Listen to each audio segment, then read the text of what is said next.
Good afternoon. This is the video format of the weekly version of Kerry's Korner. Today I want to share with you a little wisdom that was shared with me when I was a young, scared 19-year-old back in 1970.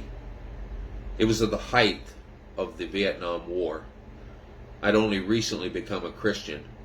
I had not done well in my first semester of college, and I was notified that I had lost my deferment from the draft. Like today, it was a terrifying time. Every night on the evening news, we saw pictures of young American soldiers in combat, and every night newscasters would read the number of casualties. If they lived locally, you would see their familiar face and hear their name read. Over 1.3 million people would die in that war, 250,000 American soldiers, not including civilian casualties and wounded. Frightening times. In the congregation that I was a part of, we had a psychologist named Don. One day after services, I shared with him my fears. I was young, I had just found Christ, and I was hoping to marry the woman of my dreams. Everything in my world was turning upside down, and I didn't know what the future held for me. He said to me, "Why are you worried?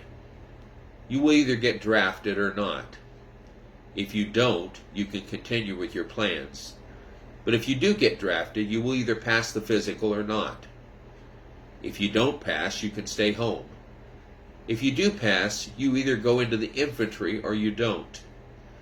If you don't, you'll probably be relatively safe. But if you do go into the infantry, then you either go to Vietnam or you don't. If you don't go to Vietnam, then you will likely pass the war in safety. But if you do go to Vietnam, you will either get shot or you won't. If you don't, you can come home and resume your life.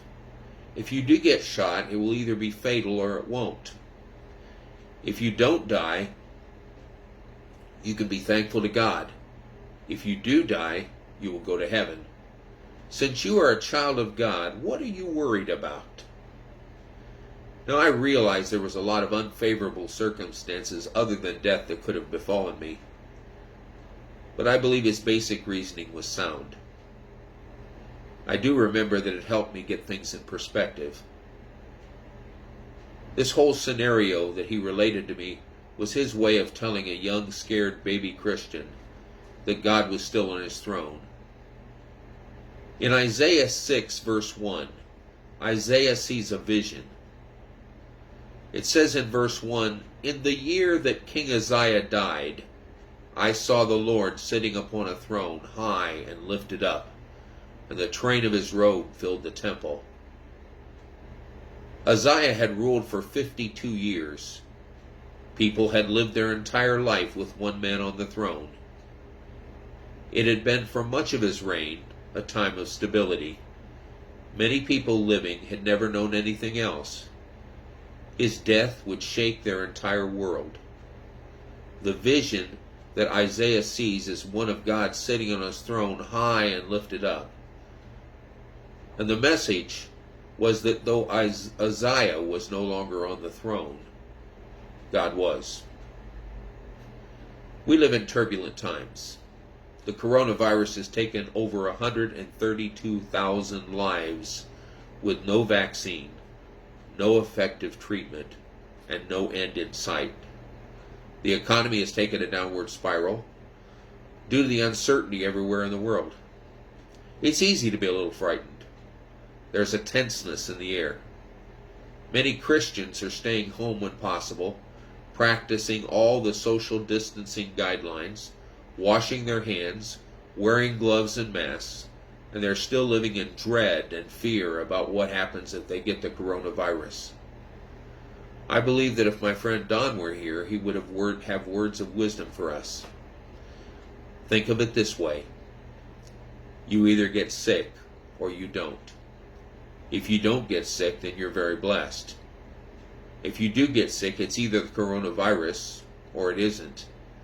If it isn't, again, you're blessed. But if it is COVID-19, you either have mild symptoms and recover, or you're one of those who have a severe case of it. If you recover, then you'll be fine and may even be able to help others with the antibodies in your blood. If you have a severe case of the virus, you're either hospitalized or you're not. If you're not hospitalized and fully recover, then you and your family will be forever grateful. If you are hospitalized, then you either go to the ICU or you don't. If you're not severe enough to go to the ICU, then you should eventually be fine and go home to be with your family. If you do go to the ICU, then you'll either die or you won't.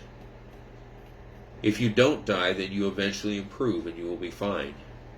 If you do die, you're a child of God and you'll go to heaven. What are you worried about? Brothers and sisters in Christ, follow all the directives. Stay home when possible. Wash your hands. Use gloves and masks when necessary. Stay 6 feet apart and try not to touch anything you don't need to touch. Beyond that, just pray and trust God. He will not let you down.